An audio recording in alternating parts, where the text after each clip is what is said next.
मजदूरों की परेशानी के नतीजे में बम्बई में भीड़ जमा हुई, बांद्रा में। उससे पहले तो गुजरात में भी भीड़ हुई जमा, लेकिन गुजरात की खबर नहीं बन सकी।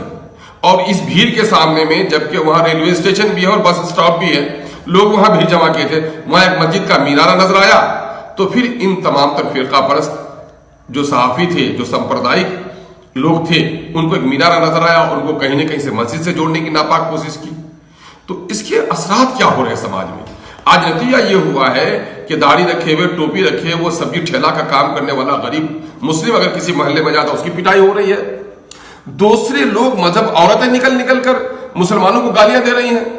मुझे खबर मिली कि साहब राजस्थान में एक मोहल्ले में 27 मजदूर हमारे इलाके के रहते थे, और नतीजा ये हुआ कि जब पुलिस आई और उनका नाम पूछा गया, तो मोहल्ले के लोगों को जब मालूम हुआ कि सभी मुस्लिम हैं, तो उनका जीना दोभर कर दिया। पुलिस अपनी निगरानी में लेकर के शिफ्ट करके दूसरी जगह रखवाती रही। और हद तो ये हो गई कि बिहार में नीतीश कुमार जी कह रहे हैं कि साहब हम तो करप्शन से और कम्युनलिज्म से कभी समझौता नहीं करेंगे। दूसरे तो मीडिया के जरिए से कर रहे हैं, लेकिन नीतीश जी की सरकार में तो नीतीश ने बाकायदा सरकारी तौर पर किया। और अभी तबलीगी जमात के लोगों की जो गिरफ्तारी हुई, तबलीगी जमात के लोग, अदालत फैसला करेगी, लेकिन मामला यह है कि तबलीगी जमात के लोग अगर वीजा की शक्ल में आए हैं तो वाकई उनका तो दर्शन ही उनका मामला है, वो सफर जर्नी ही कर रहे हैं। वो मजहब की दावत तो उस वक्त होती है जब दूसरे धर्म के लोगों के दरमियान में धर्म का प्रचार करें। वो देश का अपना दर्शन भी करते हैं, मस्जिदों में ठिकाना भी होता है, मुस्लिम है तो चंद बातें वो अपने दोस्तों से अखलाकियात पर कर लेते हैं, उनको निशाना बनाकर आपने जेल भेजा। और किशनगंज में मैं आपको बता रहा हूं, एक तो सीतामढ़ी के डीएम ने भी उस तरह का ये गलत चिट्ठी निकाली, और एक चिट्ठी यहां भी अभी कोचाधामन में है, जहां से जदयू के लोग एमएलए हैं, और जो लोग ये कहते हैं कि साहब हम लोग कम्युनलिज्म का साथ नहीं देंगे। हरचंद के नीतीश कुमार जी ने तमाम तर चीजों में साथ दे दिया, बीजेपी के आरएसएस के एजेंडे को। तलाक बिल उसने साथ दे दिया, दफा 300 ने साथ दे दिया, एनआरसी में भी उनका रोल उसी तरह नापाक रहा। और आज कोचाधामन के बाकायदा वीडियो के जरिए से वहां पर नोटिस निकाला गया कि तबलीगी जमात से जो लोग जुड़े हुए हैं उनकी निशानदेही करो। यहां तो मैं कह रहा हूं कि नेपाल चूंकि मुल्क है, हमारा पड़ोसी मुल्क है, और वहां रोटी बेटी का रिश्ता उस मुल्क से जुड़ा हुआ है, और वहां आना जाना रोज का लोग रहा है। वहां हिंदू, मुस्लिम, सिख, ईसाई सभी जाते हैं, वहां विदेश के लोगों से सबकी मुलाकात होती होगी। लेकिन क्या वजह है अगर यह कहा जाता कि साहब सरहदी जो अजला है, दूसरे मुल्कों में आना जाना है, वहां के लोगों का टेस्ट हो, उसको नहीं करके तबलीगी जमात के नाम से लेटर निकाला गया और तबलीगी जमात के आदमी को कोचाधामन से उठाकर लाया गया।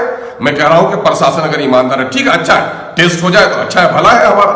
लेकिन मामला यह है कि बीमारों की तलाश भी नहीं है, ईमानदाराना तौर पर तो इनके पास टेस्ट किट भी नहीं है।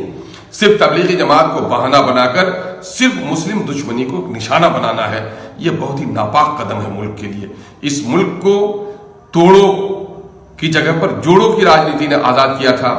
अंग्रेजों ने हिंदू और मुसलमानों को तोड़ा था, तभी उसने राज किया था, और हिंदू मुस्लिम जब मिल गए थे तभी अंग्रेजों को भगाया था।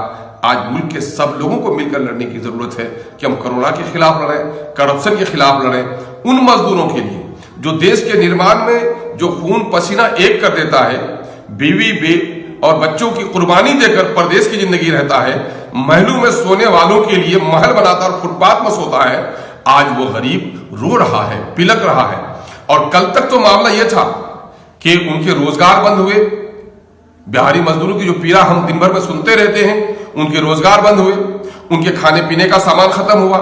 10 बाई 10 के कमरे में 20-25 आदमी रहते हैं, सोशल डिस्टेंसिंग का प्रोग्राम कहां चला गया? और नतीजा यह है कि अब वो गली में नहीं निकल सकता, गली में निकलता है तो पुलिस डंडे मारती है, किराएदार कहता है निकलो, तुमने किराया नहीं दिया। अब तो यह है कि वो भूख ही उनको सता रही थी, अब तो तबलीगी जमात का दुष्प्रचार ने अब भय का वातावरण भी पैदा कर दिया है, और हुकूमत चुप बैठी हुई है। और ऐसे वक्त में दानिशोर ही चुप बैठे हुए हो। मैं सब लोगों को कहना चाहता हूं कि पीड़ा की इस घड़ी में उठिए, जो कुछ भी कोरोना के नियम बताए जा रहे हैं उस पर फॉलो कीजिए। देश हित में भी, जनहित में भी, इंसानों के हित में भी इस मर्ज के खिलाफ सबको मिलकर लड़ने की जरूरत है। लेकिन इस बीमारी को बहाना बनाकर जो नफरत की सौदागरी हो रही है, और वो नीतीश कुमार जी जो कह रहे थे कि साहब हम कम्युनलिज्म से समझौता नहीं करेंगे, और सरकारी तंत्र के जरिए से कम्युनलिज्म को बढ़ावा दे रहे हैं, इसको माफ नहीं किया जा सकता है। मैं फिर से आज दावत दे रहा हूं कि कलमकारों उठो, इसके खिलाफ लिखो, जिनको जबान है इसके खिलाफ बोलो। अगर इस जुल्म के खिलाफ आज नहीं बोलोगे तो कल तुम पर जुल्म होगा, कोई बोलने वाला नहीं होगा। मैं गांव के मुखिया जी से, सरपंच साहब से, समिति के रुकन से, जिला परिषद के मेंबर से, प्रमुख साहब से, एमएलए और एमपी हजरात से गुजारिश करता हूं और दूसरे जो जनप्रतिनिधि हैं मैं उनसे भी गुजारिश करता हूं कि अपने अपने मजदूरों की पीड़ा को लिखिए, ब्लॉग में डालिए। अगर मजदूर सड़क पर निकले हैं तो आज उन्हीं की कमाई की वजह से आपके घर की थोड़ी सी बहुत हरियाली है, बेटियों के हाथों में जो मेहंदी लगी है, बूढ़े बाप को, बीमार बाप को दवा मिली है, माँ के कफन के कपड़े इन्हीं गरीबों की कमाई पर है और आज ये गरीब तड़प रहा है और ये मुल्क आज इन गरीबों से बिल्कुल बेनियाज है। आते हैं प्रधानमंत्री, प्रकट होते हैं टीवी में, कोरोना के नियम बता लेते हैं, सबका साथ मांगते हैं, लेकिन गरीबों और मजदूरों के मसले का कोई हल नहीं है।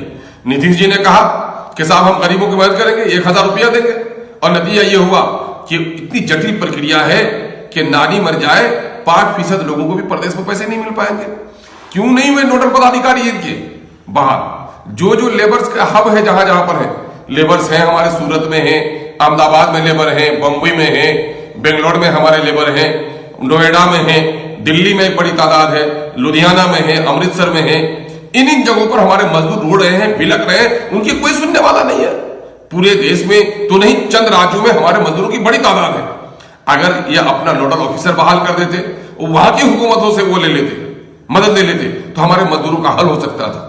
हमारे कई लोगों ने, मजदूरों ने खबर की कि यहाँ के लोकल प्रतिनिधि आते हैं, जब उनको पता चलता है कि हम बाहरी मजदूर हैं तो पुटली हमसे छीन ली जाती है। वहां के मुकामी लोगों के दरमियान में रिलीफ का काम हो जाता है, हमको कुछ भी नहीं मिल पाता है। तो आखिर ये नफरत की सौदागरी कब तक, इन गरीबों की हकमारी कब तक, इन मजदूरों के मसाइल से चुप्पी कब तक? उठना जरूरी है मुल्क के लिए, इंसानियत के लिए, और ताकत रहते हुए जो न लड़े बुराइयों के खिलाफ, जबान रखते हुए जो न बोले बुराइयों के खिलाफ, ऐसे इंसानों में और गैर इंसानों में भी क्या फर्क बाकी रह जाता है? शक्ति भी, सुख भी, शांति भी भक्तों के गीत में है, इस देश के वासियों की।